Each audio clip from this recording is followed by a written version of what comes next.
Bismillahirrahmanirrahim. Assalamu alaikum students. My name is Abdurrahman and I'm teaching you biology. Students, इस session में हम continue करने जा रहे हैं with the double fertilization, the unique process of fertilization in angiosperms और फिर उसके बाद दो different classes हैं. शॉर्ट क्वेश्चंस के लिहाज से इंपॉर्टेंट है ये वाला पोर्शन, तो इस सेशन को गौर से सुनिएगा और इंपॉर्टेंट चीजें लिखते जाइएगा. डिटेल्स बोर्ड पे देखते हैं. Alright, so we are going to start from double fertilization.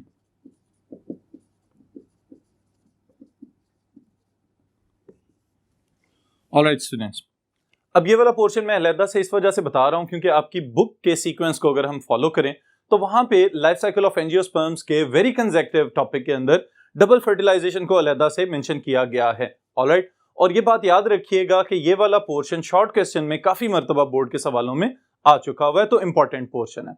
Alright, अब फिर इसके बाद स्टूडेंट्स जो डबल फर्टिलाइजेशन है ये है क्या चीज. अभी मैंने आपको ये बताया है कि ये एक यूनिक प्रोसेस है जो सिर्फ एंजियोस्पर्म्स में हमें नजर आता है.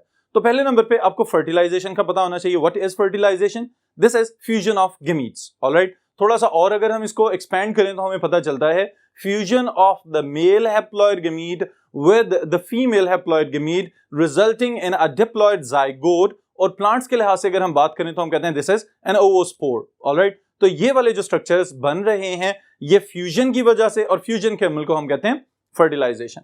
अब स्टूडेंट्स इसके साथ ही साथ आपको पता होना चाहिए कि फर्टिलाइजेशन का प्रोसेस गेमेटोफाइट जनरेशन की खसूसियत है. और गेमेटोफाइट जनरेशन कहां पे है इन प्लांट्स में, एंजियोस्पर्म्स में तो हमें नजर ही नहीं आ रही. तो बहुत लेस कंस्पिकुअस और reduced and retained with in the sporophyte, ये खसूसियात याद रखिएगा for the gametophyte of angiospermic plants. अब इसमें पहले नंबर पे मैं आपको ये बता दूं कि गेमेटोफाइट्स की डेवलपमेंट चल किस तरह से रही है.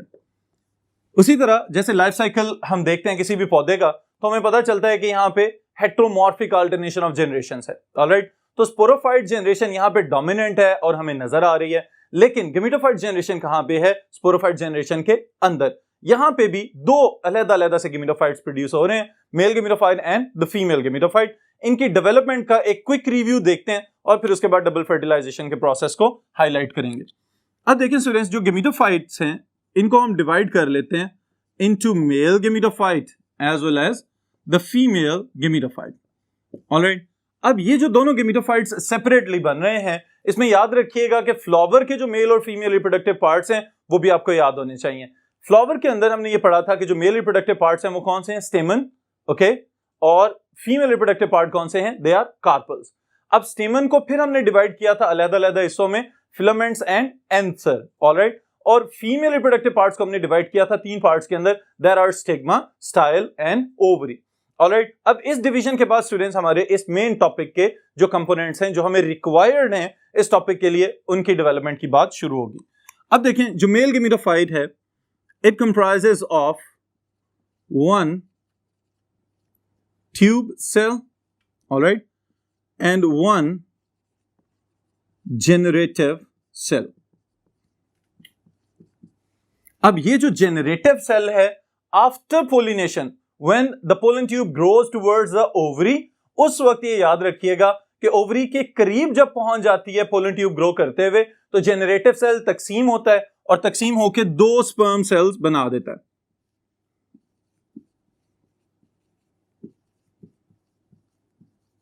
Alright, and these sperms they are haploid. Alright students, अब अगर हम फीमेल गेमेटोफाइट की बात करें तो ये फीमेल गेमेटोफाइट किस जगह पे है? It is present with in the ovule. Alright, अब ओव्यूल जो कि मुस्तकबिल में जाके सीड बनेगा और ओवरी जो फ्यूचर में जाके फ्रूट बनेगी, ये बातें याद रखिएगा. अब फिर इसकी जो डेवलपमेंट की अगर हम बात करते हैं तो हमें पता चलता है कि सबसे पहले नंबर पे एक स्ट्रक्चर है जिसको हम कहते हैं megaspore mother cell. Alright students, megaspore mother cell के अंदर हो जाती है meiosis, that is reduction division. One cell divides into four haploid cells. Alright, इस बात से हमें ये पता चलता है कि मेगास्पोर मदर सेल खुद क्या है? It is diploid. मियोसिस हुई तो इसने क्या बनाए? 4 मेगास्पोर्स. और ये सारे के सारे मेगास्पोर्स क्या हैं? They are haploid. Out of these 4 only 1 remains functional. Alright, सिर्फ एक ही फंक्शनल रह जाएगा तो बाकी तीनों रिड्यूस हो जाएंगे और डीजेनरेट हो जाएंगे। फिर इसमें से जो एक फंक्शनल मेगास्पोर रह गया है,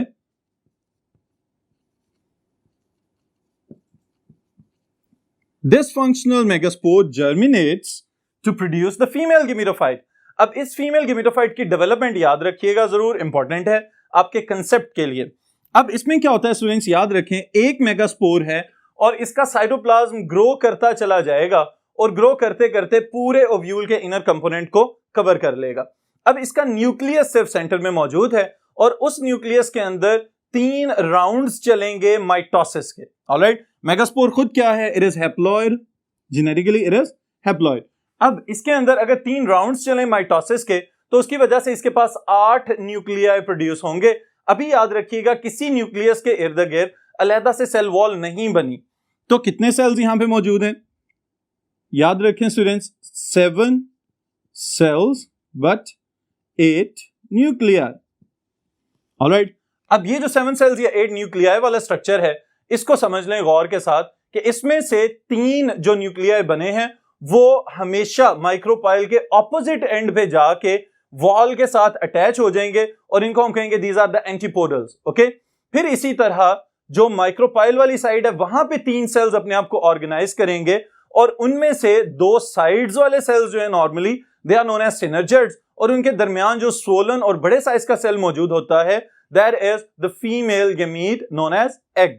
ऑलराइट, अब फिर इसके बाद स्टूडेंट्स अगर गौर करें तो दरमियान में जो 2 न्यूक्लियाई आपको नजर आ रहे हैं ये फ्यूज्ड न्यूक्लियाई हैं, दोनों अलहदा अलहदा से हैप्लॉइड हैं, n+n तो बना क्या रहे हैं 2n स्ट्रक्चर। ऑलराइट, अब क्या होगा कि इस पूरे अमल के दौरान हमें इस बात का पता चलता है कि यहां पे कितने सेल्स मौजूद हैं 7 और न्यूक्लियाई कितने मौजूद हैं 8, because the central 2 nuclei that are known as fusion nuclei, या इनको पोलर बॉडीज भी कहते हैं या इनको फिर एंडोस्पर्म न्यूक्लियाई भी कह देते हैं। अब ये स्ट्रक्चर्स आपके सामने बन चुके हुए हैं, अब जरूरत किस बात की है, पोलिनेशन। अब पोलिनेशन का प्रोसेस क्या है स्टूडेंट्स, इसको भी आप याद रखें कि the transfer of pollen grains from the male reproductive parts to the female reproductive parts, this is known as pollination. इसके लिए इंसेक्ट्स वगैरह और विंड वगैरह यूजफुल एजेंट्स हो सकते हैं। अब क्या होगा कि जैसे ही पोलन ग्रेन स्टिग्मा के ऊपर गिरेंगे, इनके अंदर हार्मोनल एक्टिविटी की वजह से ग्रोथ का आगाज हो जाएगा और पोलन ट्यूब बनना शुरू हो जाएगी। इसमें पोलन न्यूक्लियस का अहम किरदार है और उसके पीछे कौन मौजूद था, generative cell. Okay, generative cell जैसे ही पोलन ट्यूब ग्रो कर रही है तो डिवाइड होगा और 2 स्पर्म न्यूक्लियाई बना देगा। अब ये ट्रेवल करते हुए जा रहे हैं टुवर्ड्स द फीमेल गमीट। अब स्टूडेंट्स याद रखें 2 स्पर्म्स हैं अलहदा अलहदा से, तो इस चीज को मैं अलहदा अलहदा मेंशन कर रहा हूं यहां पे। Number 1 is the first fertilization or fertilization number 1. Alright, fertilization number 1 के अंदर क्या हो रहा है, sperm plus egg. Alright, sperm itself is haploid, egg is haploid, and it makes up zygote that is known as oospore, and it is diploid genetically. Alright, ये याद रखिएगा zygote ही है, कोई स्पेशलाइज्ड फीचर इसके पास मौजूद नहीं है या ये कोई अनोखा स्ट्रक्चर नहीं होगा, जस्ट क्योंकि एंजियोस्पर्म्स के अंदर मौजूद है और इसने रेजिस्टेंट बन जाना है ताकि अनफेवरेबल कंडीशंस अगर आ रही हैं तो उनमें आराम से गुजारा किया जा सके, that's why it is termed as oospore. फिर उसके बाद स्टूडेंट्स दूसरा अगर हम फेज देखें तो देयर इज फर्टिलाइजेशन नंबर 2।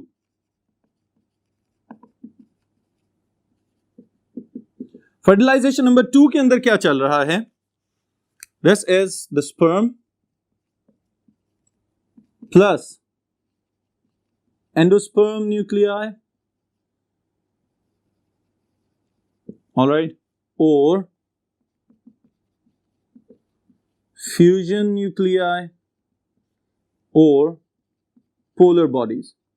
मैं ये सब के सब वर्ड्स इसलिए लिख रहा हूं कि आप किसी भी सूरत में इसको एक्सप्लेन करें तो आपका आंसर जो है वो जस्टिफाई हो सके। ऑलराइट, अब फिर इसके बाद स्टूडेंट्स पोलर बॉडीज वगैरह और ये सब के सब these are sperms are haploid and polar bodies they are diploid. तो इसका मतलब है यहां पे जो रिजल्टेंट सेल बनने जा रहा है this is triploid endosperm cell. Alright students, तो अब ये दो जगहों पे फ्यूजन हो रही है अलहदा अलहदा से, तो इस वजह से इसको कहते हैं डबल फर्टिलाइजेशन। अब डबल फर्टिलाइजेशन का प्रोसेस कंप्लीट होते साथ ही इंटेगुमेंट्स को मैच्योर किया जाएगा और सीड में ट्रांसफॉर्म हो जाएगा ओव्यूल वाला पोर्शन। ऑलराइट स्टूडेंट्स, तो ये सारे का सारा जो आपने सीक्वेंस अभी पढ़ा है इसको याद रखिएगा, डबल फर्टिलाइजेशन को समझने में और लिखने में आसानी रहेगी। फिर इसके बाद जो नेक्स्ट पार्ट है that is about the classification of angiosperms. Angiosperms को दो बड़े ग्रुप्स में डिवाइड किया जा रहा है according to the presence of their seed leaves that are known as cotyledons. Classification of angiosperm।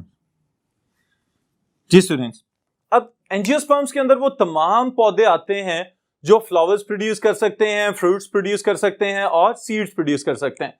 अब इन खसूसियात की बुनियाद पे अगर हम इनको डिवाइड करना शुरू हो अलग अलग से फीचर्स के लिए, तो उसके लिए तो बहुत सारी क्लासेस बन जाएंगी। यहां पे जो आपके लिए रिक्वायर्ड है मटेरियल, उसके लिहाज से स्टूडेंट्स हम इसको डिवाइड करने जा रहे हैं on to basic groups, that is on the basis of presence of the seed leaves, जिनको हम कोटिलीडन्स कहते हैं। बुनियादी तौर पे सीड लीव्स की मौजूदगी की वजह से angiosperms they can be divided into monocotyledonae and डाइकोटिलीडनी।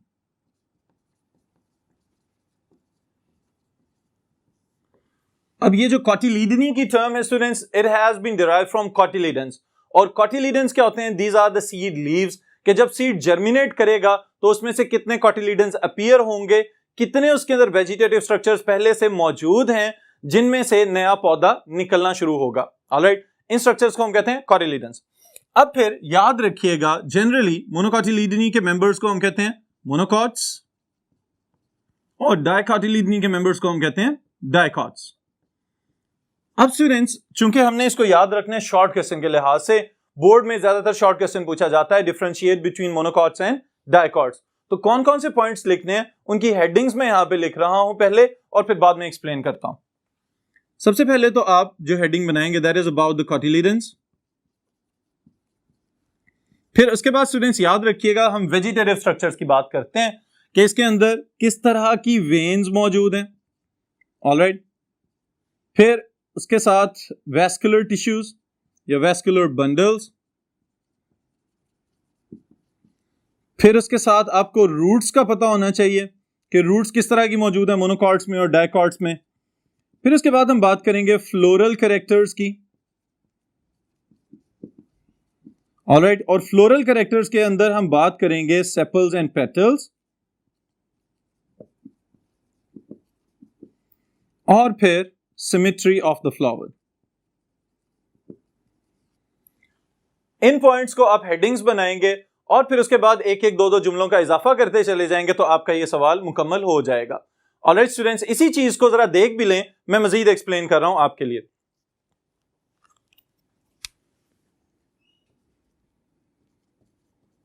Monocots and dicots. जी स्टूडेंट्स, मोनोकॉट्स और डाइकॉट्स को अगर हम एक्सप्लेन करने जा रहे हैं तो सबसे पहले नंबर पे जो डिफरेंस इनके अंदर आएगा according to their comparison, that is difference between the number of seed leaves. Monocots के पास हमेशा एक ही सीड लीव मौजूद होता है और डाइकॉट्स के पास दो सीड लीव्स मौजूद होंगे। इसके लिए बेस्ट एग्जांपल जो आपके पास है दैट इज मेज और कॉर्न, मकई जो होती है उसका बीज, that is a monocot seed. Okay, और उसी के मुकाबिल अगर आप चने वगैरह देखें या बीन्स, ये जो लोबिया होता है इसको ऑब्जर्व करें, या बादाम और चलगोजे वगैरह इनको भी देख लें, तो all of them they are dicots. इनके दो हिस्से हमेशा बन जाते हैं। फिर उसके बाद स्टूडेंट्स, सेकंड चीज जो मैंने आपको बताई थी from the vegetative structures, that is about the venation. Alright, कि वेन्स किस किस्म की पाई जाती हैं। मोनोकॉट्स के अंदर आमतौर पे पैरेलल वेन्स नजर आती हैं, ऐसी वेन्स जिनका पॉइंट ऑफ ओरिजिन तो एक है और उसके बाद वो फैलती चली जाएं, पैरेलल ग्रो करें, लेकिन कभी भी किसी पॉइंट पे जाके इंटरसेक्ट ना करें, दोबारा आपस में फ्यूज ना हो। इस तरह की वेन्स को हम कहते हैं पैरेलल वेन्स। ऑलराइट, फिर दूसरी तरफ जो डाइकॉट्स हैं उनके अंदर हमें नेटवर्क ऑफ वेन्स बना हुआ नजर आता है, जिसको हम टेक्निकली कहते हैं रेटिकुलेट वेनेशन। ऑलराइट, तो ये भी एक और मोनोकॉट्स और डाइकॉट्स का डिफरेंस है कि मोनोकॉट्स के अंदर पैरेलल वेन्स और डाइकॉट्स के अंदर रेटिकुलेट वेनेशन और नेट लाइक वेन्स हमें नजर आए। फिर उसके बाद स्टूडेंट्स थर्ड पॉइंट जो हमने यहाँ पे डिस्कस करना है that is about the vascular tissues. Vascular bundles की जो अरेंजमेंट है वो भी बड़ी जबरदस्त होती है। अब अरेंजमेंट के लिहाज से याद रखिएगा जो मोनोकॉट्स हैं उनके अंदर हमें स्कैटर्ड वैस्कुलर टिश्यू नजर आएगा। जाइलम और फ्लोएम जो हैं वो पूरे के पूरे कॉर्टेक्स वाले रीजन में मुख्तलिफ जगहों पे बिखरे हुए नजर आते हैं, तो इस वजह से इसको हम कहते हैं this is the scattered type of vascular bundle arrangement. ये मोनोकॉट्स की पहचान है। और डाइकॉट्स के अंदर कैसा नजर आएगा? डाइकॉट्स के अंदर डिफरेंट है, वहां पे वैस्कुलर टिश्यूज जो हैं जाइलम और फ्लोएम वो रिंग की फॉर्म में अरेंज होते हैं। और स्पेशली याद रखिएगा जो जाइलम है वो आमतौर पे एक एक्स शेप्ड या star shaped arrangement in the centre of the stem जरूर बनाता है। ये डाइकॉट्स की पहचान है। ऑलराइट स्टूडेंट्स, फिर उसके बाद एक और एडिशनल पॉइंट मैं यहाँ पे ऐड कर रहा हूं, वो क्या है कि जो मोनोकॉट्स हैं इनके अंदर सेकेंडरी ग्रोथ नहीं होती। ऑलराइट, इनके आमतौर पे हर्बेशियस स्टेम वगैरह मौजूद होते हैं, बिल्कुल बारीक से तने होते हैं, इनके अंदर वुडी टेक्सचर नजर नहीं आता। ऑलराइट, ये एक बड़ा इंपॉर्टेंट पॉइंट है कि हमारे देखिए जितने भी मोनोकॉट्स हैं वो निस्बतन लकड़ी नुमा स्टेम डेवलप नहीं कर सकते, जैसा कि हमें हायर प्लांट्स या अगले डाइकॉट्स में नजर आ रहा है। डाइकॉट्स के अंदर सेकेंडरी ग्रोथ होती है और वुडी स्टेम्स होते हैं जिसकी मदद से एनुअल रिंग्स उनके अंदर सालाना तौर पे ऐड किए जाते हैं और सीजनल ग्रोथ के रिंग्स भी नजर आ सकते हैं और लकड़ी जो है बड़ी सख्त और टफ किस्म की डेवलप हो जाती है।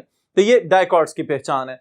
फिर इसके साथ ही साथ स्टूडेंट्स अगर हम रूट्स की बात करें तो मोनोकॉट्स के अंदर फाइब्रस रूट्स ज्यादा नजर आती हैं। ऑलराइट, कि बिल्कुल इसी तरह जैसे छोटे छोटे बारीक से धागे हैं और उन्हीं की मदद से ये प्लांट्स अपने पानी वगैरह को और नमकियात को जज़ब करते रहते हैं और गुजारा कर लेते हैं।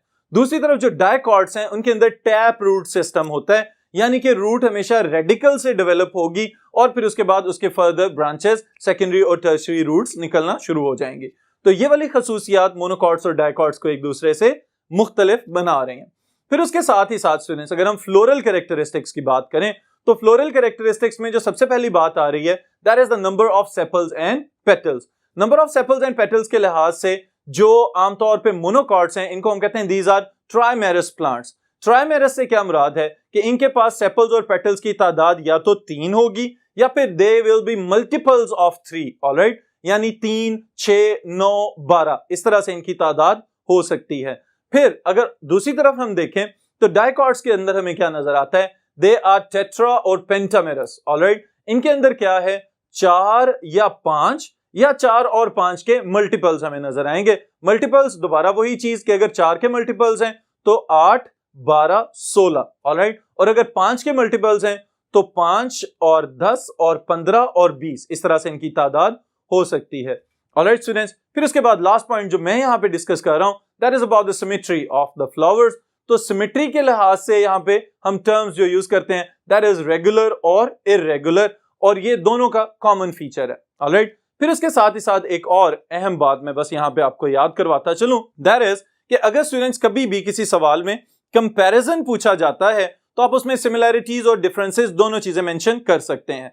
अगर सिर्फ सवाल ये पूछा जाता है differentiate between these two objects और these two different groups of plants और एनिमल्स, तो आप उसके अंदर सिर्फ डिफरेंसेस ही मेंशन किया करें। ऑलराइट स्टूडेंट्स, तो इसके साथ ही आज के सेशन को खत्म करते हैं, फिर इंशाल्लाह नेक्स्ट सेशन में नेक्स्ट टॉपिक के साथ मुलाकात होगी।